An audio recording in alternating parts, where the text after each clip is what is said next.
ॐ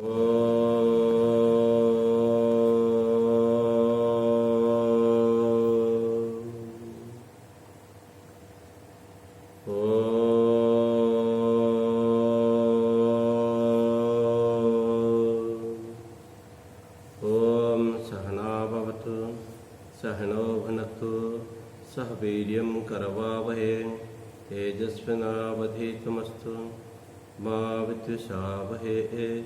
ओम शांति शांति शांति। समस्त जन कल्याणे निरतं करुणामयं नमामि चिन्मयं देवं सद्गुरुं ब्रह्मविद्वरं सद्गुरुं ब्रह्मविद्वरम्। ओम भद्रं कर्णेभिः शृणुयाम देवाः भद्रं पश्येमाख्यभिर्यजत्राः स्थिरैरङ्गैस्तुष्टुवागंसस्तनूभिः व्यसेम देवहितं यदायुः। स्वस्ति न इन्द्रो वृतस्रवाः स्वस्ति न पूषा विश्ववेदाः स्वस्ति न सार्क्ष्यो अरिष्टनेमिः स्वस्ति न बृहस्पतिर्दधातु। ओम शांति शांति शांति। ओम प्रज्ञाना सुप्रताने स्थिरचरनिकर व्याप्य लोकान् भुक्त्वा भोगान् सवेष्टान् पुनरपिक्षणो भासितान् कामजन्यान् पीत्वा सर्वान् विशेषान् स्वपिति मधुरभुं मायया भोजयन्नः माया संख्या तुर्यं परममृतमजं ब्रह्म यतन्नतोऽस्मि ब्रह्म यतन्नतोऽस्मि। ओमित्येतदक्षरमिदं सर्वं तस्योपव्याख्यानं भूतं भवद्भविष्यदिति सर्वमोङ्कार एव यच्चान्यत्रिकालातीतं तदप्योङ्कार एव। सर्वं हि एतत् ब्रह्म अयमात्मा ब्रह्म स्वयमात्मा चतुष्पात् जागरितस्थानबहिस्फुरङ्गः सप्ताङ्गः एकोनविंशतिमुखः स्थूलभुग्वैश्वानरः प्रथमपादः। हरि ओम। तो आमे गला काली प्रथम और द्वितीय मंत्र देखुले ओमिति एतदितरम एतदक्षरम इदम सर्वम कहले कौन यद्भूतम भवत भविष्यति जहाँ अतीत थिला वर्तमान जहाँ किसी देखा जाउची इदम इदम भाव जना पड़ुवा जो जगत इदम माने नाम रूप नाम रूपात्मक जो जगत ये सब ओंकार मात्र।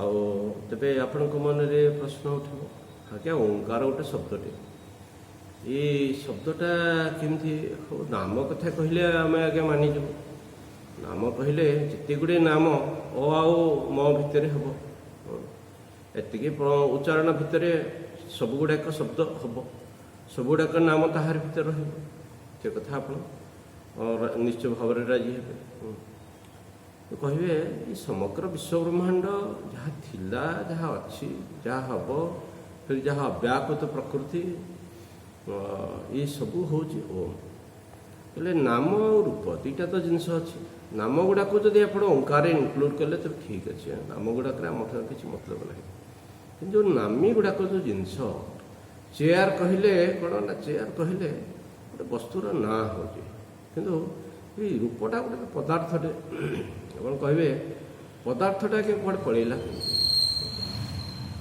ये हूँ मांडुक्यर बात आम जो संसार को एत सत्य भाविकी सुख दुख भल मंद भावुं मांडुक्य कहूँ संसार हूँ मिछ बोले तेणु कौन ब्रह्म ही सत्य संसार भी पूरा मिछ कहले क्या चेयर खंड परा आपण कमिटी लोक किणिकी देइछन्ती चेयर खंड कि मिछ हो सी अमुक भाई एटा पैसा लगे किणिकी देइछन्ती चेयरटा कि मिछ हो एटा परा स्टील कंक्रीट चेयरटा ଆପଣ ପରା ପାଠ ପଢ଼ୁଛନ୍ତି ଯାଉନାହାନ୍ତି ବାଡ଼େଇବେ କିନ୍ତୁ ମେଟାଲିକ୍ ସାଉଣ୍ଡ ହେବ ଆଉ କ'ଣ ତାପରେ ମେଟାଲର ଗୋଟେ ଅଲଗା ପ୍ରକାର କେତେ ପ୍ରପର୍ଟି ଅଛି। ଆପଣ ଏତେ ସବୁ ପଢ଼ିଛନ୍ତି। ଗୋଟେ ଅବଜେକ୍ଟ ଗୋଟେ ମେଟେରିଆଲଟା ଏଇଟା ମିଛ କେମିତି ହେଇଯିବ, ଏମିତି ଆପଣ ମନରେ ପ୍ରଶ୍ନ ଆସିପାରେ। ବେଦାନ୍ତ କ'ଣ ସେ ଥିବ ସେ କହିବ ଯଥା ସ୍ୱପ୍ନଗତ, ହେଲେ ସ୍ୱପ୍ନରେ ମଧ୍ୟ ଏମିତି ବହୁତ ଘର ଦ୍ୱାର ଦେଖିଥିଲୁ, ସେଇଟା ବି ମଧ୍ୟ ସବୁ କିଛି ନାହିଁ, ନାମ ମାତ୍ର। ଏମିତି ଆପଣ ଗୋଟେ ପଢ଼ିଥିବେ, ଆମେ ଗୋଟେ ପଢ଼ିଥିଲୁ ଥରେ ଇତିହାସରେ ସ୍କୁଲରେ ପଢ଼ିଲା, ଗଙ୍ଗର ନାମମାତ୍ର ସମ୍ରାଟ ବୋଲି ଜାଣିଥିଲେ, ନାମମାତ୍ର ରାଜା। ନାମମାତ୍ର ରାଜା ମାନେ କ'ଣ? କେବଳ ତାଙ୍କ ନାଁ ରାଜା, କିନ୍ତୁ ସେ ଶାସନର କୌଣସି ଅଧିକାର ନଥିବ, ନାମମାତ୍ର ରାଜା। କହିଲେ କ'ଣ, ଏ ବସ୍ତୁ ଆପଣ ଯାହାକୁ ଦେଖୁଛନ୍ତି ବ୍ୟବହାର କରୁଛନ୍ତି, ହେଲେ ବସିଛନ୍ତି କେଉଁଠି କହିଲେ? ସେମିତି ଗୋଟେ ଚେୟାରରେ ବସିଛି, ବ୍ୟବହାର ତ ହେଉଛି, ଆପଣ ଏଟାକୁ ପୁରା ମିଛ ବୋଲି କହିଥିଲେ କେମିତି? ତେଣୁ ମିଛ ଦେଖନ୍ତୁ, ଆପଣ ଯେଉଁ ଦୃଷ୍ଟିରେ ସତ ମିଛ କହୁଛନ୍ତି, ଆମେ ସେ ଦୃଷ୍ଟିରେ ସତ ମିଛ କହୁ। ଆମର ଦୃଷ୍ଟିଟା ଟିକେ ଅଲଗା, ଆମର ଦୃଷ୍ଟିଟା ଗୋଟେ ବିରାଟ ଦୃଷ୍ଟି। ଆପଣ ତ ସ୍ୱପ୍ନକୁ ମଧ୍ୟ ବି ସତ୍ୟ ବି କହିପାରିବେ, କାହିଁକିନା କିଛି ସମୟ ପାଇଁ ଆପଣ ଦେଖୁଥିଲେ, ବ୍ୟବହାର କରୁଥିଲେ, ସ୍ୱପ୍ନକୁ ବି ସତ୍ୟ ବି କହିପାରିବେ। ଆମର ଦୃଷ୍ଟିଟା କ'ଣ, ଏ ଜାଗ୍ରତ ଅବସ୍ଥାର ଆପଣ ଏଡ଼େ ବଡ଼ ଲମ୍ବା ଅନୁଭୂତି, ସେଇଟାକୁ ମଧ୍ୟ ଗୋଟେ ଟାଇମ୍ ସ୍କେଲ୍ ଅଛି, ଯେଉଁ ଆପଣଙ୍କ ଟାଇମ୍ ସ୍କେଲ୍ରେ ଏଇଟା 100 ବର୍ଷ। ଏଇ 100 ବର୍ଷ ଆଜ୍ଞା ସେ ଆଉ ସମୟଟା କେଉଁଠୁ ମପା ଯାଉଛି? ସମୟଟା ମନ ସ୍ପନ୍ଦନରୁ ମପା ଯାଉଛି। ମନର ସ୍ପନ୍ଦନ ଯଦି ସେ ବଢ଼େ, ତେବେ ସେ ଟାଇମ୍ ମଧ୍ୟ କ'ଣ ନା ବହୁତ ଅତି ଶୀଘ୍ର ପାସ୍ କରିଯିବ। ଆଉ ଟାଇମ୍ ତ ପାସ୍ କରିଯିବ। ଏ 100 ବର୍ଷ 100 ସେକେଣ୍ଡ ବି ହେବନି, ଅଳ୍ପ କେତେ 10 ସେକେଣ୍ଡ ବି ହେବନି। ଆପଣ ଯାହାକୁ ବହୁତ ସତ୍ୟ ବୋଲି କହୁଛନ୍ତି, ଆମ ବେଦାନ୍ତ ଦୃଷ୍ଟିରେ ଗୋଟେ ପାରମାର୍ଥିକ ସତ୍ୟ ନୁହେଁ। ଆଉ ଆପଣ ସତ୍ୟ ଭାବିକରି ଘର ଦ୍ୱାର, ପୁଅ ଝିଅ ମିତ୍ର ଏ ସମସ୍ତଙ୍କୁ ସତ୍ୟ ଭାବୁଛନ୍ତି। ଆଉ ସେ ସତ୍ୟ ଭାବୁଛନ୍ତି, ଅନେକ ସମୟରେ ସବୁ ବିଗଡ଼ୁଛି। ଆଉ ତାପରେ କ'ଣ, ଆପଣ ଦୁଃଖ କରୁଛନ୍ତି। ଆପଣ ବ୍ୟବହାର କରୁଥିଲା ବେଳେ ଜାଣିଥାନ୍ତି ଯେ କିଛି ନାହିଁ, ଏଗୁଡ଼ାକ ସବୁ କେଉଁ ଗୋଟେ ମୁହୂର୍ତ୍ତରେ ସବୁ ଶୂନ ହେଇଯିବ। ଏଗୁଡ଼ାକୁ ଏତେ ସତ୍ୟ ମାନୁଛନ୍ତି? ବିଲକୁଲ ସତ୍ୟ ନାହିଁ। କହିଲେ ଗୀତାରେ ଭଗବାନ ଗୋଟେ କଥା କହୁଛନ୍ତି, ନାସତୁ ବିଦ୍ୟତେ ଭାବ, ନା ଭାବ ବିଦ୍ୟତେ ସତଃ। କହିଲେ ସତ୍ ଜିନିଷର ଅଭାବ କେବେ ହେଇପାରିବ ନାହିଁ। ଯାହା ସତ୍ କହୁଛନ୍ତି ସେ ଥିଲା, ଅଛି, ରହିବ। ସତ୍ର ଅଭାବ କେବେ ହେଇପାରିବନି, ଏବଂ ଅସତର ଭାବ ମଧ୍ୟ କେବେ ବି ହେବନି, ଏମିତି କହୁଛନ୍ତି। ଆପଣ ଯଦି ଗୋଟେ ପାଠ ବୁଝିବେ, ଫେର ଏଇ ମାଣ୍ଡୁକ୍ୟରେ ମଧ୍ୟ ଆହୁରି ପଢ଼ାଯିବ, ଆଦାବନ୍ତୋ ୟନ୍ନାସ୍ତି ବର୍ତ୍ତମାନ ତତ୍ତଥା। ଯାହା ଆଗରୁ ନଥିଲା, ଯାହା ପରେ ରହିବନି, ବର୍ତ୍ତମାନ ଥାଇକିରି ମଧ୍ୟ ସେ ନଥିବା ପରିକା। ତେଣୁ ଏମିତି ଦୃଷ୍ଟିରୁ ଆମେ କ'ଣ କହୁଛୁ, ଯେଉଁ ବସ୍ତୁ ପଦାର୍ଥ ଯାହାକୁ ଆପଣ ଏତେ ମହତ୍ତ୍ୱ ଦେଉଛନ୍ତି, କାଲି ତ ମୁଁ ଗୋଟେ ପ୍ରକାର ବୁଝେଇଥିଲି ଯେ ଆପଣ ମ୍ୟାଟର କେଉଁଠୁ ଆସିଲା, କେଉଁଠୁ? Matter is mind modification. Mind modification କ'ଣ? ଏ କ'ଣ ତ୍ରିଗୁଣରୁ ଆସିଛି। ତ୍ରିଗୁଣଟା କ'ଣ? ଗୁଣଟା ହେଉଛି ମାୟାର ଖେଳ। ତେଣୁ କ'ଣ ଏଇଟା ହେଉଛି ମାଇକ ଜିନିଷଟା। ଆପଣ ଯଦି ତାକୁ ସବଷ୍ଟାନ୍ସିଆଲିଟି ଦେଉଛନ୍ତି, ରିଅଲିଟି ଦେଉଛନ୍ତି, ଠୋସପଣ ଦେଉଛନ୍ତି, really it is not like that. ତେବେ ଆଦାବନ୍ତୁ ୟନ୍ନାସ୍ତି ବର୍ତ୍ତମାନ ତଥା, ଆଗରୁ ନଥିଲା ପରେ ରହିବନି। ଏଇଟା ତ ସୃଷ୍ଟିର ନିୟମ, ଆଗରୁ କିଛି ନଥିଲା ପରେ କିଛି ରହିବନି, ବର୍ତ୍ତମାନ ଯେଉଁ ଦେଖୁଛନ୍ତି ମଧ୍ୟ ଏବେ ନଥିଲା ପରିକା। ତେଣୁ ଆପଣ ଏତେ କହିଲେ କ'ଣ, ସ୍ୱାମୀଜୀ ଘର ଦ୍ୱାର ପୁଅ ଝିଅ ଏତେ ସବୁ କଥା ଆମେ ବନେଇଛୁ। କହିଲେ କ'ଣ ନା ଆମର ଦୃଷ୍ଟି ଏଇଟା ସବୁ କିଛି ନାହିଁ, ଏଗୁଡ଼ା ସବୁ ମିଛ ଗୁଡ଼ାକ। ଆପଣ ଖାଲି ଦେଖୁଛନ୍ତି, ନାମ ମାତ୍ର, ଦୃଶ୍ୟ ମାତ୍ର, ଇଏ ବସ୍ତୁ କିଛି ନାହିଁ। କହିଲେ କ'ଣ ଏତେ ଜିନିଷ ଅଛି, ନାମ ରୂପ ବୋଲି ଆପଣ କହିଲେ। କହିଲେ ରୂପ ବା ଯାହା ବସ୍ତୁଟି କହୁଛନ୍ତି ସେଠି ମିଛ, କାରଣ କେବଳ ନାମ ମାତ୍ର। କହିଲେ ସେ ନାମ ମାତ୍ର ଗୁଡ଼ିକ ମାନେ କ'ଣ? କହିଲେ ସେ କେବଳ ଓଙ୍କାର ମାତ୍ର, ଆଉ କ'ଣ? ଓଙ୍କାର ନାମ ମାତ୍ର ମାନେ ଓଙ୍କାର ମାତ୍ର। ତେବେ ସୃଷ୍ଟି କ'ଣ ହେଲା? ସେ ସୃଷ୍ଟି ହେଉଛି କେବଳ ଓଙ୍କାର ମାତ୍ର, ଆଉ ସୃଷ୍ଟିରେ ଅନ୍ୟ କିଛି ନାହିଁ। କେବଳ ସେ ଓଙ୍କାରଟି ହେଉଛି ସତ୍ୟ, ଆଉ ସବୁ ମିଛ। ତେଣୁ ଏମିତି ଗୋଟେ ପ୍ରକାର କୁହାଯାଉଛି ଯେ ଓମିତି ଏତତ୍ ଇଦଗମ୍ ସର୍ବମ୍। ଏ ସବୁ ଜିନିଷରେ କେବଳ ଓମ୍ଟି ହେଉଛି ସତ୍ୟ, ବସ୍ତୁରେ କୌଣସି ସତ୍ତା ନାହିଁ। ଆପଣ ଏ କ୍ୱାଣ୍ଟମ୍ ଫିଜିସିଷ୍ଟ ମାନେ କହୁଛନ୍ତି matter has no existence, matter is like A ghost. ଯେତେବେଳେ ଇଲେକ୍ଟ୍ରୋନିକ୍ ଟ୍ରାଞ୍ଜିସନ୍ ହେଉଛି ହାୟର ଅର୍ବିଟ୍ରୁ ଲୋୟର ଅର୍ବିଟ୍କୁ ସ୍ପେକ୍ଟ୍ରୋସ୍କୋପିକ୍ ଆନାଲିସିସ୍ରେ ଦେଖାଯାଏ ଯେ ସେ ଇଲେକ୍ଟ୍ରନ୍ କୁଆଡ଼େ ଗଲା କେତେ ସମୟ ପର୍ଯ୍ୟନ୍ତ ବୋଲି ସେମାନେ କ୍ୱାଣ୍ଟମ୍ ଫିଜିସିଷ୍ଟ ମାନେ କୁଆଡ଼େ ଗଲା କେଉଁଠି ରହିଲା କିଛି ତାର ହିସାବ କରିପାରନ୍ତି। ସେମାନେ କୁହନ୍ତି ମ୍ୟାଟର ଇଜ୍ ଲାଇକ୍ ଏ ଗୋଷ୍ଟ, କୁଆଡ଼େ ପଳେଇଲା କିଛି ସମୟ ପର୍ଯ୍ୟନ୍ତ।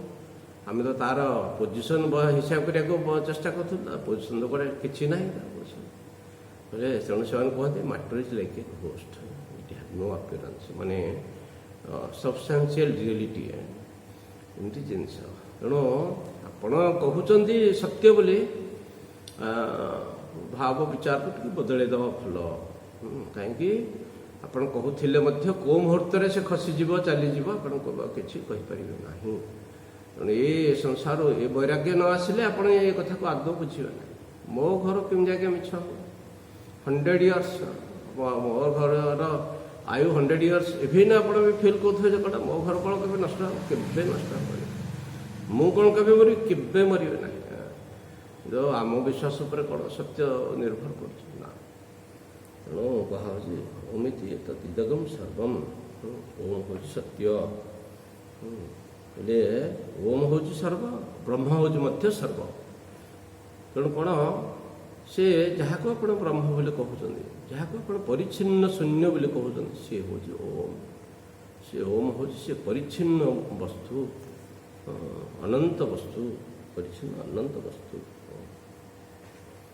ଆଉ ଗୋଟେ ଏଠି ଶଙ୍କରାଚାର୍ଯ୍ୟ ଆଉ ଗୋଟେ କଥା ବତେଇଲେ, ହେଲେ ଗୋଟେ ଜଣେ ଲୋକ ଟିକିଏ ଅଳ୍ପ ଆଲୁଅ ପଡ଼ୁଥିଲା, ଗୋଟେ ମଣିଷଟାକୁ ସେ ଗୋଟେ କ'ଣ ନା ସ୍ଥାଣୁ ବୋଲି ଦେଖାଉଛି।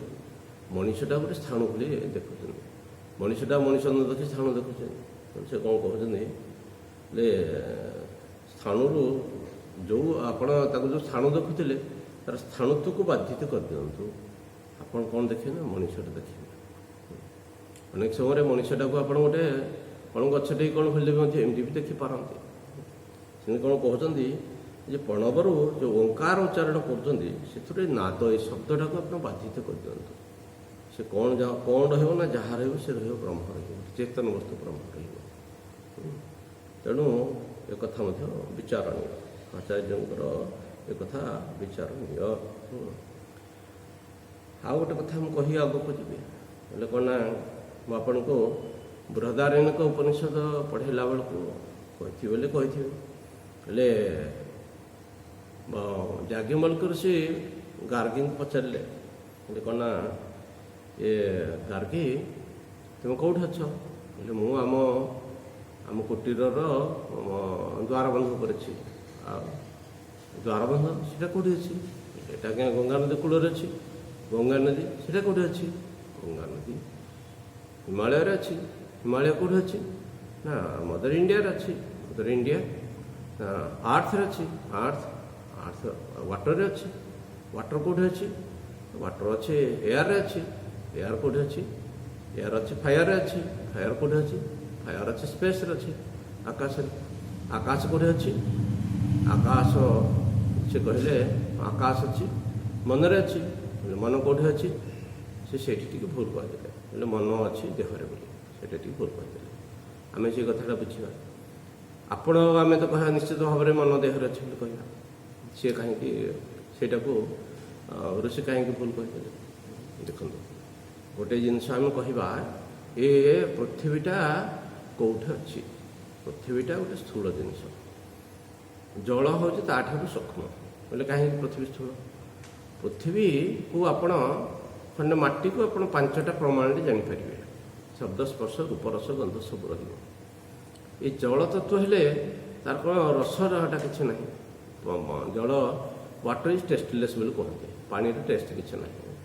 ଜଳର 4ଟା ଇନ୍ଦ୍ରିୟରେ ଆପଣ ତାକୁ ଜାଣିପାରିବେ। ତେଣୁ କୁହନ୍ତି ଜଳଟା ହେଉଛି ସୂକ୍ଷ୍ମ ପୃଥିବୀ ଅପେକ୍ଷା। ଗୋଟେ ସ୍ଥୂଳ ଜିନିଷକୁ ଧାରଣ କରିବା ପାଇଁ ଗୋଟେ ସୂକ୍ଷ୍ମ ଜିନିଷ ଦରକାର। ସୂକ୍ଷ୍ମ ଜିନିଷ ନହେଲେ ସ୍ଥୂଳ ଜିନିଷ ସେ ଧାରଣ କରିପାରିବ ନାହିଁ। ସେମିତି କହିଲେ ଜଳ ଅପେକ୍ଷା ବାୟୁ ହେଉଛି ଆହୁରି ସୂକ୍ଷ୍ମ। କିନ୍ତୁ ଜଳର କ'ଣ ନା ଆପଣ 4 ଡିଗ୍ରୀ ଫ୍ରିଡମ୍ ହେଲାକୁ ଏ ବାୟୁ ଆହୁରି ତା'ର କ'ଣ ନା ଆହୁରି କମ୍ ହେଇଯାଉଛି। ବାୟୁରେ କ'ଣ ନା କେବଳ ବାୟୁରେ ଆଉ କିଛି ତା'ର ଗୁଣ କମିଗଲା। ବାୟୁଟା ଆହୁରି ତା'ଠୁ ସୂକ୍ଷ୍ମ ହେଇଗଲା। ଜଳ ଅପେକ୍ଷା। କହିଲେ ବାୟୁଟା ଜଳକୁ ଧାରଣ କରିପାରିବ। ଆମର ଯେଉଁ ବାୟୁମଣ୍ଡଳ ଅଛି, ବାୟୁମଣ୍ଡଳ ଯୋଗୁଁ ବାୟୁମଣ୍ଡଳ ହେଉଛି ଆମକୁ ହୋଲ୍ଡ କରି ରଖିଛି ବାୟୁ। କହିଲେ ବାୟୁକୁ ଆକାଶ ଧାରଣ କରିପାରିବ। ଆକାଶ ବାୟୁଠୁ ଅଗ୍ନି ସୂକ୍ଷ୍ମ, ଅଗ୍ନିଠୁ ଆକାଶ ସୂକ୍ଷ୍ମ। କହିଲେ ଆପଣ ସିଧା ବାୟୁରୁ ଆକାଶ ବୋଲି କୁହନ୍ତୁ। ବାୟୁକୁ କିଏ ଧାରଣ କରିପାରିବ? ନା ଆକାଶ ଧାରଣ କରିପାରିବ। ହେଲେ ଆକାଶଟା ସୂକ୍ଷ୍ମ। କହିଲେ ଆକାଶରେ କ'ଣ ନା ଆକାଶକୁ କିଏ ଧାରଣ କରିପାରିବ? ଆମର ଗୋଟେ ଧାରଣା, ଆମର ଗୋଟେ ବଡ଼ କନଫ୍ୟୁଜନ୍ କ'ଣ ଆଜ୍ଞା,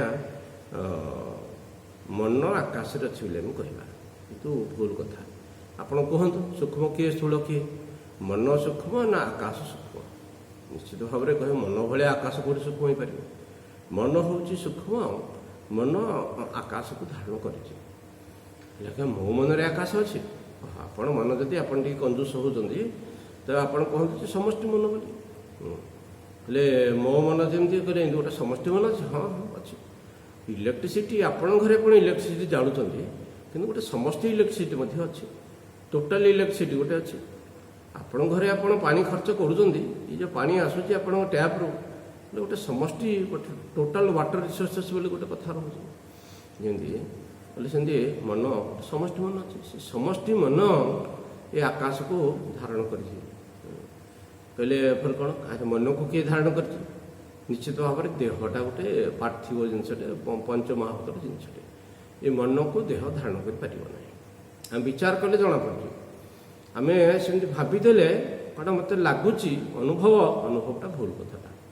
ବିଚାର କଲେ ଜଣାପଡ଼ିବ ନା। ଆଉ ସୂର୍ଯ୍ୟଟା ଆପଣଙ୍କର ଗତି କଲା ଭଳି ଦେଖାଯାଉଛି, ଅନୁଭବ ହେଉଛି, କିନ୍ତୁ ବିଚାର କଲେ ସୂର୍ଯ୍ୟ ଗତି କରୁନି, ପୃଥିବୀଟା ଗତି କରୁଛି। ବିଚାର କଲେ ଜଣାପଡ଼ିବ। ତେବେ କ'ଣ ନା ଦେଖନ୍ତୁ, ସେ ମନକୁ ଦେହ ଧାରଣ କରୁନାହିଁ। ମନକୁ କିଏ ଧାରଣ କରୁଛି? ନା ମନକୁ ଚେତନା ଧାରଣ କରୁଛି। ତେବେ ଚେତନା କ'ଣ ଜିନିଷ ହେଲା? ସେ ଚେତନା ଯେଉଁ ଜିନିଷଟି ହେଲା, ସେ ସମସ୍ତଙ୍କର ଆଶ୍ରୟ ହେଲା, ଆଧାର ହେଲା। ଆପଣ କହିବେ ଆଜ୍ଞା ଏଡ଼େ ବଡ଼ ସ୍ଥୂଳ ଜଗତ, ଆପଣଙ୍କ ସ୍ଥୂଳ ଜଗତ କେମିତି ଧାରଣ ହେବ ବୋଲି ଆପଣଙ୍କ ଚିନ୍ତା ହେଉଛି। ଆପଣ କହନ୍ତି ଆଜ୍ଞା ଏଡ଼େ ଖମ୍ବା ପିଲର ହେଲେ ଆମର ସବୁ ଘର ଦ୍ୱାର ରହୁଛି। ତେବେ ଏ ଘର ଦ୍ୱାର ତ ରହୁଛି, ପୃଥିବୀଟା କେଉଁଠି ରହୁଛି କୁହନ୍ତୁ? ପୃଥିବୀକୁ କେଉଁଠି ଖମ୍ବା କ'ଣ ପୋତା ହେଇଛି କୁହନ୍ତୁ? ପୃଥିବୀ ତ ମହାଶୂନ୍ୟରେ ଭାସୁଛି କି ନାହିଁ? ସେମିତି ଆପଣଙ୍କୁ କ'ଣ ନା ଯେ ସୂକ୍ଷ୍ମ ସେ ସ୍ଥୂଳକୁ ଧାରଣ କରିବ, ଏଇଟା ହେଉଛି ସତ୍ୟ। ତେଣୁ ଏ ଚେତନା ହେଉଛି ସୂକ୍ଷ୍ମ, ଇଏ ହେଉଛି ଜଗତର ଆଶ୍ରୟ କଥା। ସେଇଟା ହେଉଛି ଆମେ ତାକୁ ବ୍ରହ୍ମ କହୁଛୁ, ସେଇଟାକୁ ଆମେ ଓଁକାର କହୁଛୁ। ତେଣୁ ଆପଣ ଏ ରୂପ ଟିକେ ମିଛ ବୋଲି ଭାବନ୍ତୁ। ରୂପ ତ ପ୍ରତ୍ୟେକ ମୁହୂର୍ତ୍ତରେ ବଦଳୁଛି। କାହାର ରୂପ ସମାନ ଅଛି କୁହନ୍ତୁ? ଯେଉଁ ଜିନିଷ ବଦଳୁଛି ଆମେ ତାକୁ କେବେ ହେଲେ ସତ୍ୟ ବୋଲି କହୁନି। ହଉ, ତେବେ ଆମେ ଟିକେ ଏ 3 ନମ୍ବର ମନ୍ତ୍ରକୁ ଯିବା। ଆଚ୍ଛା, ଆପଣ କହିବା କାହିଁ ଏଗୁଡ଼ା କାହିଁକି କହୁଛନ୍ତି? କ'ଣ ଏଗୁଡ଼ା ଆପଣ କହିବାର ଅଭିପ୍ରାୟ କ'ଣ? ମୋର କହିବାର ଅଭିପ୍ରାୟ ହେଉଛି ଆତ୍ମତତ୍ତ୍ୱ କ'ଣ ତାକୁ ମୁଁ ବୁଝିବାକୁ ଯାଉଛି ଆତ୍ମତତ୍ତ୍ୱ କ'ଣ ବୋଲି। ତେଣୁ ଆତ୍ମତତ୍ତ୍ୱ ବୁଝିବା ପାଇଁ ଏଗୁଡ଼ା ସବୁ କୁହାହେଉଛି। କହିଲେ ଏଠି କ'ଣ ଆଉ ବିଶେଷ ବଡ଼ କଥା କହିବେ? କହିଲେ ଅୟମ ଆତ୍ମା ବ୍ରହ୍ମ। କହିଲେ ଅହମ ଏବ ସର୍ବମ୍, ମୁଁ ହେଉଛି ବ୍ରହ୍ମ, ମୁଁ ହେଉଛି ଅନନ୍ତ, ମୁଁ ହେଉଛି ଅମର ସ୍ୱରୂପ, ଅମୃତ ସ୍ୱରୂପ, ମୋର ଅଭାବ କେବେ ହେଇପାରିବ ନାହିଁ। ଆଉ ବର୍ତ୍ତମାନ ସମୟରେ ମୋର ଅସୁବିଧା କ'ଣ? ମୁଁ ନିଜକୁ ଦେହ ବୋଲି ମାନି ନେଇଛି, ମୁଁ ଯାହା ନୁହେଁ ତାକୁ ମାନି ନେଇଛି। ସେ ଭ୍ରାନ୍ତିକୁ ଦୂର କରିବାକୁ ଯାଉଛି। ହଁ, ଏଠି ଆମର ତୃତୀୟ ମନ୍ତ୍ରରେ କୁହାଯାଇଥିଲା ସର୍ବମ୍ ହି ଏତତ୍ ବ୍ରହ୍ମ ଅୟମାତ୍ମା ବ୍ରହ୍ମ ସ୍ୱୟମାତ୍ମା ଚତୁଷ୍ପାତ୍। ସର୍ବମ୍ ହି ଏତତ୍ ବ୍ରହ୍ମ ଅୟମାତ୍ମା ବ୍ରହ୍ମ। ଏ ଅୟମାତ୍ମା ବ୍ରହ୍ମଟିକି ଆମେ ସିଦ୍ଧ କରିବା ପାଇଁ ଆଉ ବାକି ଯାକ ସବୁ ମନ୍ତ୍ର, ଯେମିତି ଭାଗବତରେ କୁହନ୍ତି ଦଶମସ୍ୟ ବିଶୁଦ୍ଧ୍ୟର୍ଥମ୍ ନବାନାମିହ। କହିଲେ କ'ଣ କହିଲେ ଦଶମ ସ୍କନ୍ଧ କାହିଁକି କ'ଣ ପଢ଼ା ହେଉଛି? କହିଲେ ଏଇ ଯେଉଁ 9ଟା ଯାକ, କହିଲେ ବାକି 9ଟା ଯାକ କ'ଣ? କହିଲେ ଦଶମ କହିଲେ କେବଳ ଶ୍ରୀକୃଷ୍ଣ ପରମାତ୍ମାଙ୍କୁ ସିଦ୍ଧ କରିବା ପାଇଁ ଏସବୁ ପାଠ ଗୁଡ଼ାକ ମୁଁ ପ୍ରସ୍ତୁତ କଲି। ସେମିତି କ'ଣ ଅୟମାତ୍ମା ବ୍ରହ୍ମକୁ କେବଳ ଆମକୁ ପ୍ରମାଣ କରିବା ପାଇଁ ଏସବୁ କଥା କୁହାଯାଉଛି। ଆଉ ମୋର ବାସ୍ତବ ସ୍ୱରୂପ କ'ଣ, ଏତିକି କଥା କହିବା ପାଇଁ ଏଗୁଡ଼ା ସବୁ କରାହେଉଛି।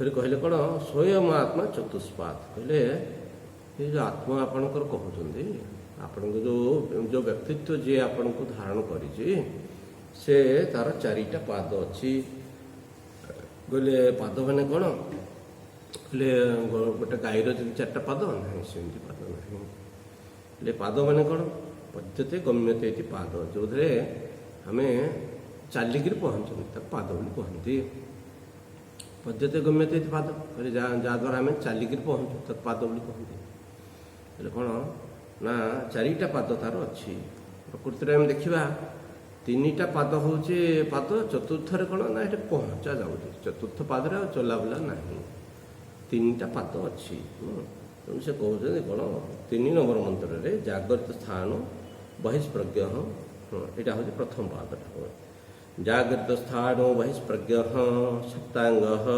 एकोनविंशति मुख स्थूलभोग वैश्वानर प्रथम पाद कहले आत्मार प्रथम पाद कौटा कहले आत्मार प्रथम पाद कौटा जागृत स्थान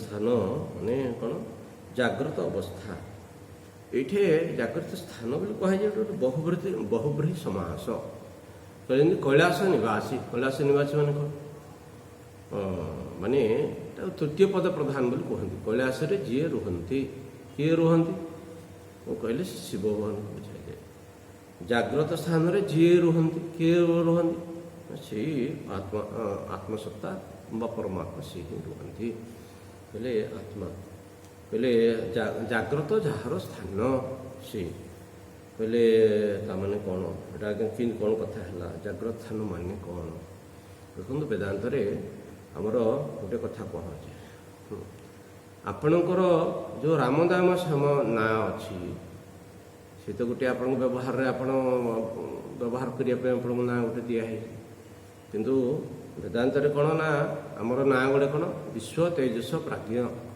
बोले समस्त ना विश्व समस्त ना तेजस समस्त ना प्राज्ञ कहले विश्व कौन बोले स्थूल शरीर अभिमानी चेतन बोले कौन गई आपण ये देहटी जी मु मानुची देहटी जी मु मानु जीव बोले गोटे ये अच्छे आम कह से बिचराटा दुखी होगा किए से तार कौन दुखी होगा तो देहटा कौन दुखी है जी दुखी है से गोटे जीव बोले आम कहूँ से जो जीव आम स्थूल शरीर अभिमानी ये स्थूल शरीर को मु बोले मानुची जी आम विश्व बोले कहूँ अच्छा आ गोटे कथा देखो गोटे आम कहूँ तेजस बोली आप गोटे स्वप्न देखिले स्वप्न मु गोटे स्वप्न देखी मत थे बाघ खाई दौला जड़े किए डरला खाइला आप स्वामी जी आप कौन आ कर चाहिए बसते खाऊ बोले ना मु भाविली मृत्यु को केमती सामना सामना करती मुझे देखुची बाघ मत टप कर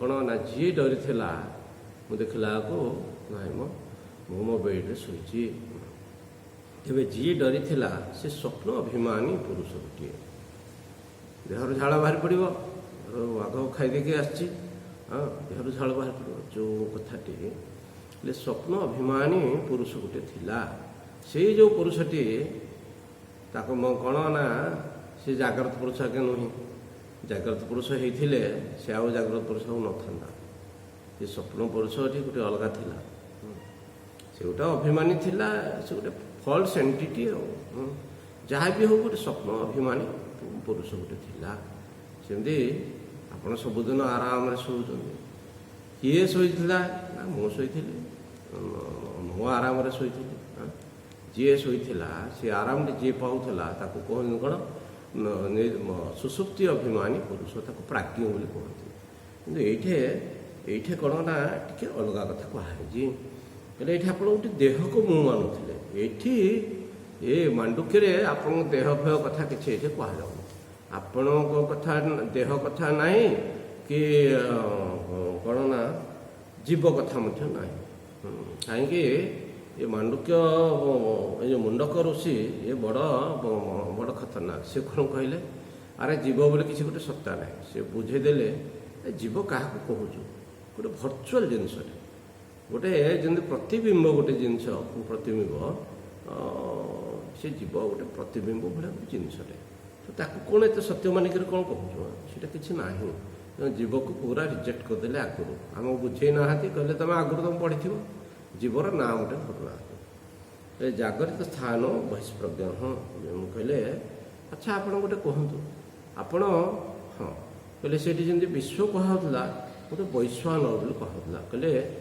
ये स्थूल शरीर अभिमानी चेतनटी को आम विश्व कहूँ आओ विराट समस्त माने व्यष्टि शरीर अभिमानी चेतन आम व्यष्टि विश्व बोली कहूँ समष्टि शरीर अभिमानी चेतन टी आम कहूँ कौन वैश्वानर बोली कहूँ वैश्वानर माने कौन ये समग्र विश्व ब्रह्मांड को किए थी से कौन यहाँ मो देह बोली मानुव अच्छा आपन को जब कथा बुझा पड़ूनी गोटे कथा कहतु ईश्वर कहले हिंदू धर्म रे अद्वैत वेदांत कौन मानुंट अन्य धर्म कौन ने सात मान आकाश रे जड़े अच्छा ऊपर अच्छा स्वर्ग अच्छा ईश्वर बोली मानु आम ईश्वर आज्ञा हिंदी से ऊपर ना आम ईश्वर चारिआडे अच्छा आम ईश्वर चारिआडे अच्छा आओ कौन ना सी फिर कौन ना जमी ये देहरे गोटे ईश्वर अच्छा गृहीत्वेता संयाति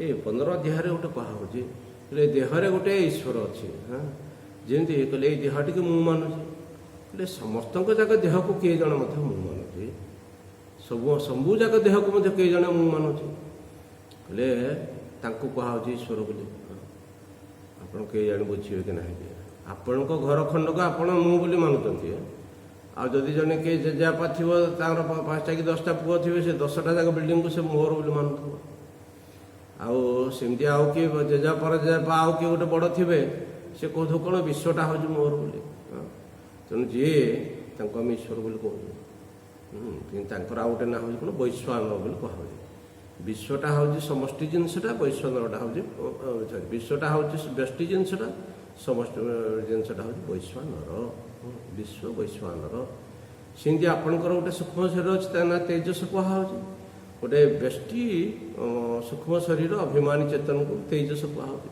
समष्टि सूक्ष्म शरीर अभिमानी चेतन को हिरण्य गर्भ कहुच्छे व्यष्टि कारण शरीर अभिमानी चेतन को प्राज्ञ कहुच्छे समष्टि कारण शरीर अभिमानी चेतन को ईश्वर कहुच्छे एमती 3टा कथा रोचे तेणु से जो 3टा कथार जागृत स्थान जे ये जो जागृत अवस्था आप जहाँ देखुं ये जगत्ता को देखुं जागृत स्थान अभिमानी चेतन जागृत अवस्था को अवस्था अभिमानी बर्तमान आम देहाभिमानी अच्छा यदि अवस्थार अभिमान जे करुचे जो किए जागृत अवस्था देखुचे जे समग्र जागृत अवस्था को देखुचे से को जागृत अभिमानी चेतन हाँ हेले जागृत स्थान जी सी आत्मा जहाँ को आप ईश्वर बोली कहते जमी आपण देहर देहरे को मु मानुची जी जीव कहते ये समग्र देह को जी मु मानुची आम ईश्वर कहूँ तेणु कहते जागृत स्थान माने जागृत स्थान आप कौन देखुं ना समग्र जगत को आप देखुं ना ये आगे मुझे देखुनी कहले देखुं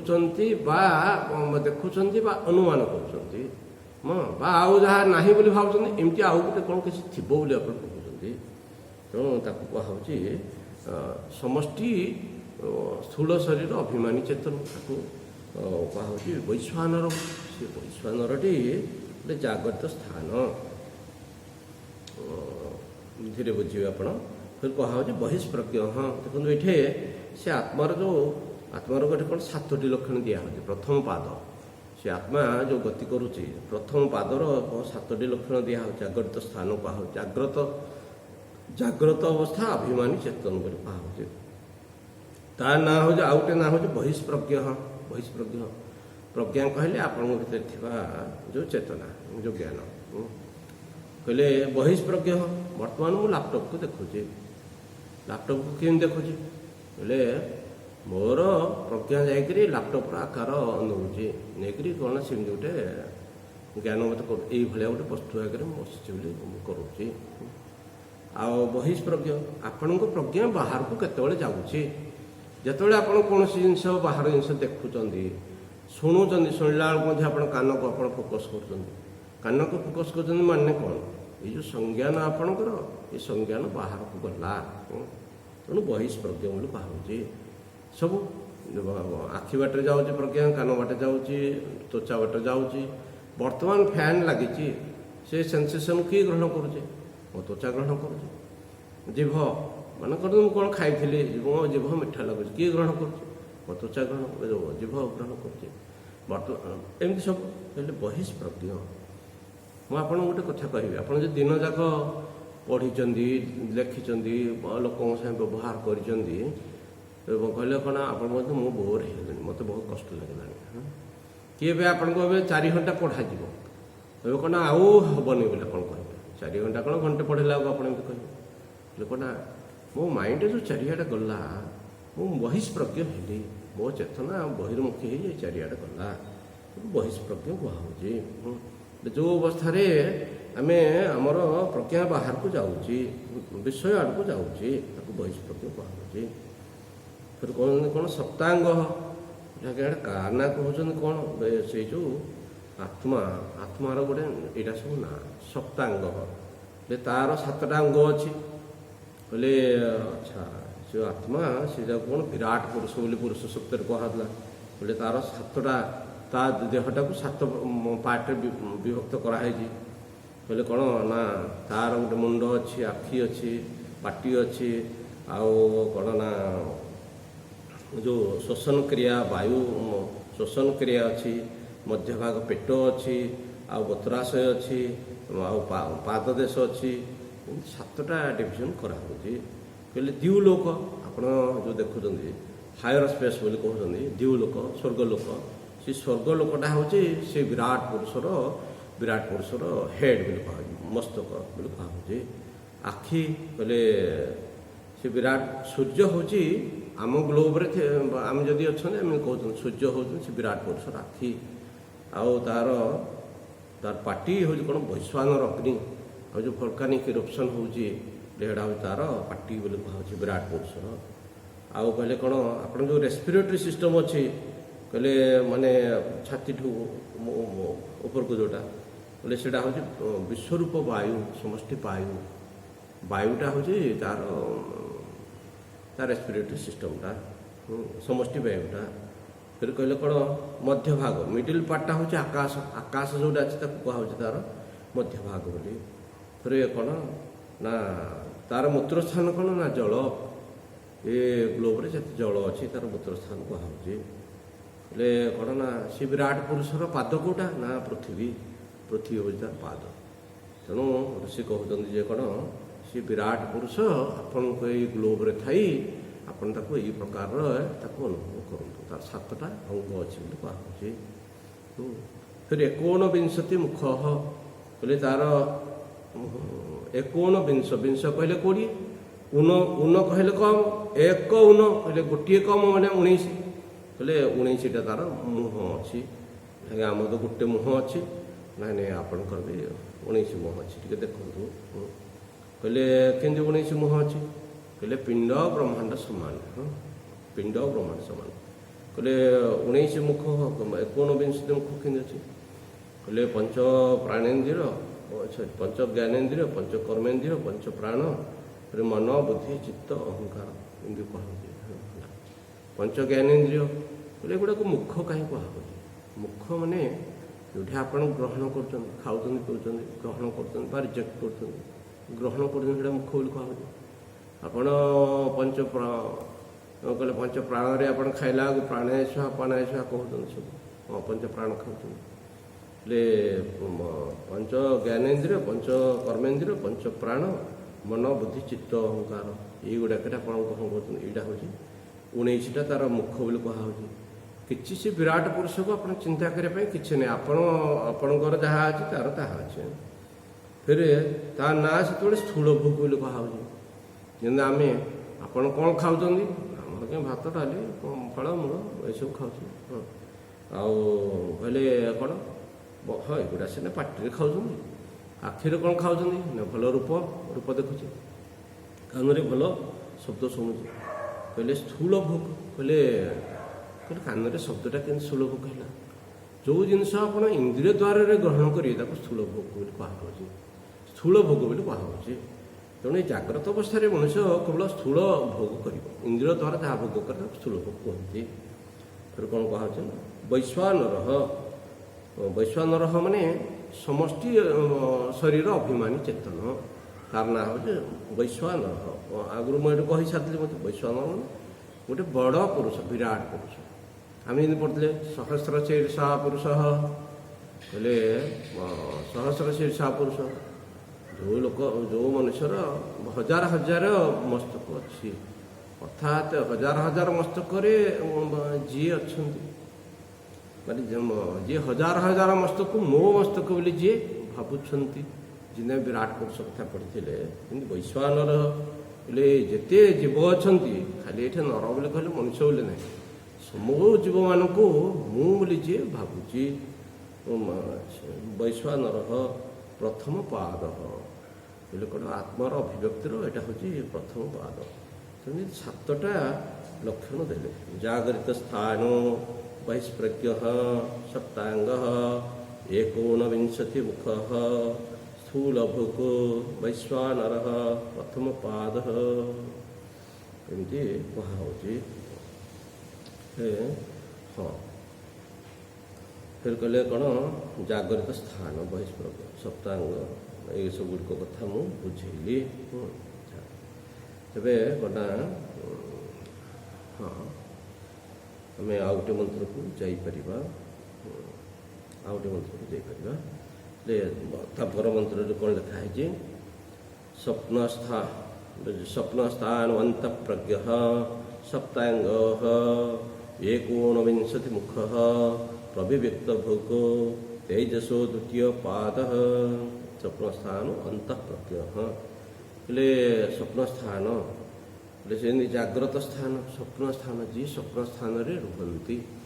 ମୁଁ ଯେମିତି କହୁଥିଲି ବ୍ୟଷ୍ଟି କଥାରେ, ବ୍ୟଷ୍ଟି ଗୋଟେ ଲୋକ ସ୍ୱପ୍ନ ଦେଖୁଥିଲା, ସେ ସ୍ୱପ୍ନକୁ ଯିଏ ସ୍ୱପ୍ନ ଜଗତକୁ ଯିଏ ମୁଁ ବୋଲି ମାନୁଥିଲା, ସେମିତି କ'ଣ ଗୋଟେ ବ୍ୟଷ୍ଟି ସ୍ୱପ୍ନ ଜଗତକୁ ମୁଁ ମାନୁଥିଲି। ସମଷ୍ଟିରେ ମଧ୍ୟ ଏମିତି ଗୋଟେ ସୂକ୍ଷ୍ମ ଜଗତ ରହୁଛି। ସୂକ୍ଷ୍ମ ଜଗତ ମାନେ କ'ଣ? ସୂକ୍ଷ୍ମ ଜଗତ ମାନେ ମନୋମୟ ଜଗତ। ଆପଣଙ୍କର ଗୋଟେ ଆପଣ ଦେଖନ୍ତୁ, ସ୍ଥୂଳ ଜଗତ ଆପଣଙ୍କର ସମାନ, ମୋର ସମାନ। ଆପଣଙ୍କର ଆପଣ ଯେଉଁଟା କହିବେ ସ୍ଥୂଳ ଜଗତ, ମୁଁ ସେଇଟା କହିବି ସ୍ଥୂଳ ଜଗତ। କିନ୍ତୁ ଆପଣଙ୍କ ସଂସାର ଅଲଗା, ମୋ ସଂସାର ଅଲଗା। କାହିଁକି? ଆପଣଙ୍କ ମନୋମୟ ସଂସାର ଅଲଗା, ମୋ ମନୋମୟ ସଂସାର ଅଲଗା। କିନ୍ତୁ ହେଲେ ସମସ୍ତଙ୍କ ମନୋମୟ ସଂସାର। ସଂସାର କହିଲେ କାହାକୁ କାହାର ସଂସାର କ'ଣ? ମୋ ସଂସାର, ମୋ ସାଧୁ ଲୋକ, ମୋ ସଂସାର ଅଲଗା, ଆପଣଙ୍କ ସଂସାର ଅଲଗା। କିନ୍ତୁ ସମଷ୍ଟି ସଂସାର ଯେଉଁଟା ହେଲେ ସ୍ୱପ୍ନସ୍ଥାନ ଅନ୍ତଃପ୍ରଜ୍ଞ, ସ୍ୱପ୍ନସ୍ଥାନ ଅନ୍ତଃପ୍ରଜ୍ଞ। ହଁ ହଁ, କହିଲେ ସେଇଟା ହେଉଛି ସ୍ୱପ୍ନ ସ୍ଥାନ ବୋଲି କୁହାହେଉଛି। ଅନ୍ତଃପ୍ରଜ୍ଞ କହିଲେ ସେଠି ପ୍ରଜ୍ଞାର ସ୍ଥିତିଟା କ'ଣ? ଯେମିତି ଆମେ ଜାଗ୍ରତ ଅବସ୍ଥାରେ ଆମ ପ୍ରଜ୍ଞା ଯେମିତି ବାହାରକୁ ଯାଇକରି ବସ୍ତୁଗୁଡ଼ିକୁ ଗ୍ରହଣ କରିକିରି ତାକୁ କ'ଣ ଗୋଟେ ବସ୍ତୁର ଆକାର ନେଇକରି ଆମ ମନକୁ ଆସିକରି ସେ ଆମକୁ ଜ୍ଞାନଟା ଦେଉଛି। କିନ୍ତୁ ସ୍ୱପ୍ନରେ ସେ ପ୍ରଜ୍ଞାର ସ୍ଥିତିଟା କ'ଣ? ପ୍ରଜ୍ଞା ସ୍ଥିତିଟା ଅନ୍ତଃପ୍ରଜ୍ଞ ବୋଲି କୁହାହେଉଛି। ଯେତେବେଳେ ପ୍ରଜ୍ଞା ବାହାରକୁ ଯାଉନାହିଁ, କିନ୍ତୁ କାହିଁକି ବାହାରକୁ ଯାଉନାହିଁ? ଆପଣ ଯଦି ସ୍ୱପ୍ନ ଦେଖୁଛନ୍ତି, ଆପଣଙ୍କର ସବୁ ଇନ୍ଦ୍ରିୟ ଦ୍ୱାରା ବନ୍ଦ ଅଛନ୍ତି, ଆଖି ଦେଖୁନି, କାନ ଶୁଣୁନି, ଆପଣ କ'ଣ ଜାଗ୍ରତ ଅବସ୍ଥାରୁ ଆପଣ ଅଫ୍ ହେଇଗଲେଣି। ଅଫ୍ ହେବା ସମୟରେ କହିଲେ ଆପଣଙ୍କ ପ୍ରଜ୍ଞା କ'ଣ? ପ୍ରଜ୍ଞା ତ ବାହାରକୁ ଯାଉନି, ପ୍ରଜ୍ଞା ଅଛି କେଉଁଠି ନା? ପ୍ରଜ୍ଞା ଭିତରେ ଅଛି ଆପଣଙ୍କର ଅନ୍ତଃପ୍ରଜ୍ଞ। ହଁ ହଁ, ହେଲେ ତେବେ ସେତେବେଳେ କେମିତି ଆପଣ ଦେଖୁଛନ୍ତି? କେମିତି ସ୍ୱପ୍ନ କେମିତି ଦେଖୁଛନ୍ତି? କହିଲେ ଆମେ ଆଗରୁ କହୁଥିଲେ ଆପଣଙ୍କର ଗୋଟେ ବାସନାମୟ ଜିନିଷ ଅଛି, କେବଳ ନାମ ଗୁଡ଼ାକ ରହିଯାଇଛି, ରୂପ ନାମ ରୂପ ଗୁଡ଼ାକ ଯାଇକରି ଆପଣଙ୍କର ସଫ୍ଟୱେୟାରରେ ଯାଇକି ରହିଯାଇଛି। ଏ ବୁଦ୍ଧି ତାକୁ ବୁଦ୍ଧି ଅର୍ଦ୍ଧବିକଶିତ ବୁଦ୍ଧି ଥାଏ ସେ ସମୟରେ, ସେ ବୁଦ୍ଧି ତାକୁ ଆଲୁଅ ପକାଏ। ଆଲୁଅ ପକାଇ ଗୋଟେ କ'ଣ ନା ଗୋଟେ ସିନେମା ତିଆରି କଲା, ଆଉ ସେଇଠି କ'ଣ ନା ଆପଣ ସେ ସିନେମାକୁ ଦେଖିଲେ, ସେଇଟା ସ୍ୱପ୍ନ ବୋଲି ଆମେ କହୁଛୁ। ତେଣୁ କୁହାଯାଏ ସ୍ୱପ୍ନ ସ୍ଥାନ ଅନ୍ତଃପ୍ରଜ୍ଞ। ଆଚ୍ଛା, ଆପଣ ପରେ ବି ଦେଖିବେ, କହିଲେ ଅନ୍ତଃପ୍ରଜ୍ଞ କହିଲେ ପ୍ରଜ୍ଞାର ଅନ୍ତଃପ୍ରଜ୍ଞ ସ୍ଥିତିଟା କେମିତିଆ? କହିଲେ ଆପଣ ବର୍ତ୍ତମାନ ବନ୍ଦ କରନ୍ତୁ, ମୁଁ ଏ ସତ୍ସଙ୍ଗ ହଲ୍ରେ ବସିଛି, ମୁଁ ଏସବୁ ସମଗ୍ର ହଲ୍କୁ ଦେଖିପାରୁଛି। ଆଖି ମୋତେ ଯଦି କହିବ ଆଖି ବନ୍ଦ କରି ସବୁଯାକ କଳ୍ପନା କରନ୍ତୁ, ଆଖି ବନ୍ଦ କରିକି ମୁଁ ଯଦି ସେଇ ଜିନିଷକୁ ମୋ ଆଖିରେ ଦେଖିଲି, ତେବେ ସେଗୁଡ଼ିକ ହେଲା ଅନ୍ତଃପ୍ରଜ୍ଞ। କାହିଁକି ନା ମୋର ଏବେ ମୁଁ ସବୁ ଜିନିଷକୁ ଦେଖୁଛି ବିନା ଇନ୍ଦ୍ରିୟରେ, ମୁଁ ଭିତରେ ଦେଖୁଛି, ମୋ ଭିତରେ ଦେଖୁଛି, ହେଲା କି ତାକୁ ଅନ୍ତଃପ୍ରଜ୍ଞ ବୋଲି କୁହାଯାଉଛି। ଆଚ୍ଛା, ମୁଁ ଏଇଟା ତ ସବୁ ସରିବନି, କିନ୍ତୁ ଖାଲି ମୁଁ ଗୋଟେ କଥା କହିଦେବି ଯେ ଆପଣମାନେ ଆଜ୍ଞା କ'ଣ ଆମର ଦରକାର ଥିଲା, ଆପଣ ସେଇ ଯେଉଁ ଜାଗ୍ରତ ଅବସ୍ଥା, ସ୍ୱପ୍ନ ଅବସ୍ଥା, ସୁଷୁପ୍ତି ଅବସ୍ଥା, କାହିଁକି ଅବସ୍ଥା ଆଡ଼କୁ ଆମକୁ ଆପଣ ନେଉଛନ୍ତି, ଏଇଟା କ'ଣ ହେବ? ଦେଖନ୍ତୁ, ଗୋଟେ ଜିନିଷର ଷ୍ଟଡ଼ିଟା କେବଳ ଜାଗ୍ରତ ଅବସ୍ଥାର କଥା ଉପରେ ହେଇପାରିବ ନାହିଁ। ଏ କଥା ଆପଣମାନେ ମଧ୍ୟ ଯେଉଁମାନେ ସବୁ ଆପଣମାନେ ପଢ଼ିଛନ୍ତି ସବୁ ଜାଣୁଛନ୍ତି। କହିଲେ ସିଗମଣ୍ଡ ଫ୍ରଏଡ୍, ସେ ଜଣେ ଗୋଟେ ମେଡ଼ିସିନ ଡକ୍ଟର ଥିଲେ। ସେ କ'ଣ ନା ଗୋଟେ ପେସେଣ୍ଟକୁ ପଚାରିଲେ କ'ଣ କ'ଣ ହେଉଛି, ସେ ଅନେକ ରୋଗ କଥା କହିଲେ। ତାପରେ ତା'ର କ୍ଲିନିକାଲ୍ ଟେଷ୍ଟିଂ କରାହେଲା। କ୍ଲିନିକାଲ୍ ଟେଷ୍ଟିଂ କରାହେଲା ପରେ ଦେଖିଲା ଯେ ଯାହା ରୋଗ କହୁଛି ସେମିତି କିଛି ରୋଗର କାରଣ କିଛି ନାହିଁ।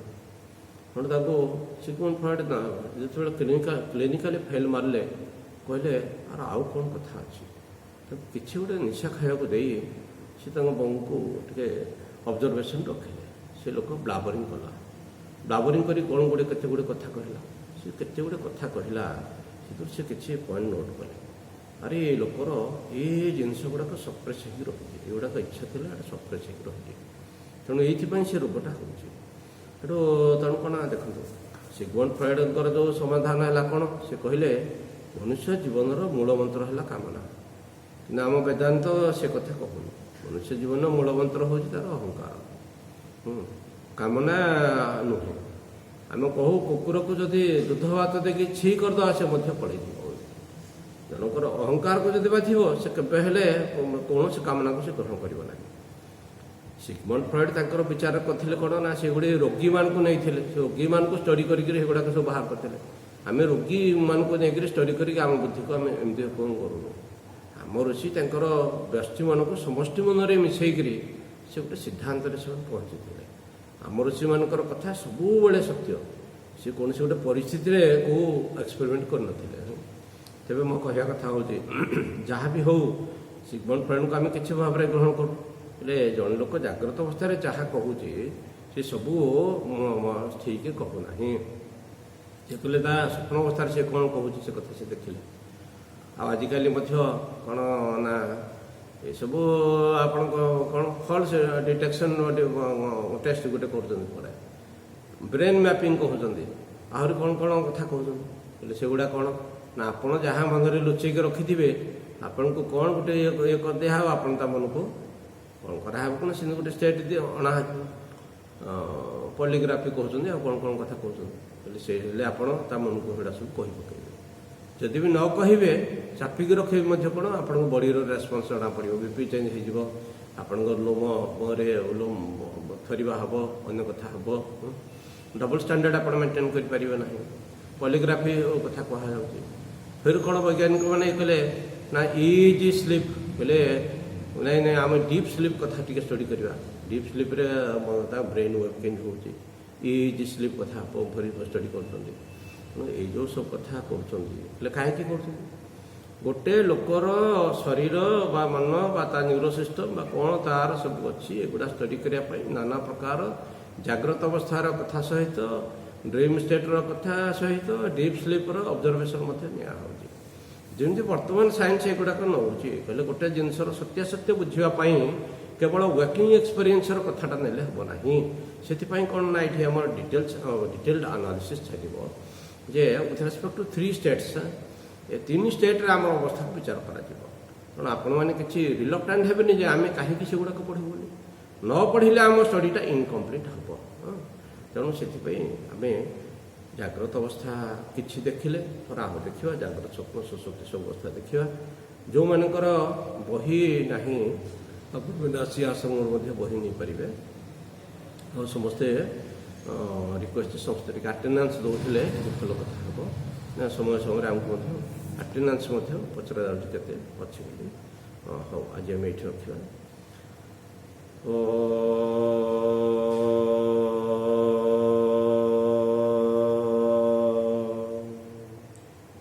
सर्वे भवन्तु सुखिनः, सर्वे सन्तु निरामया, सर्वे भद्राणि पश्यन्तु, मा कश्चित् दुःखभाग् भवेत्। ॐ पूर्णमदः पूर्णमिदं पूर्णात् पूर्णमुदच्यते पुनश्च पूर्णमादाय पूर्णमेवावशिष्यते।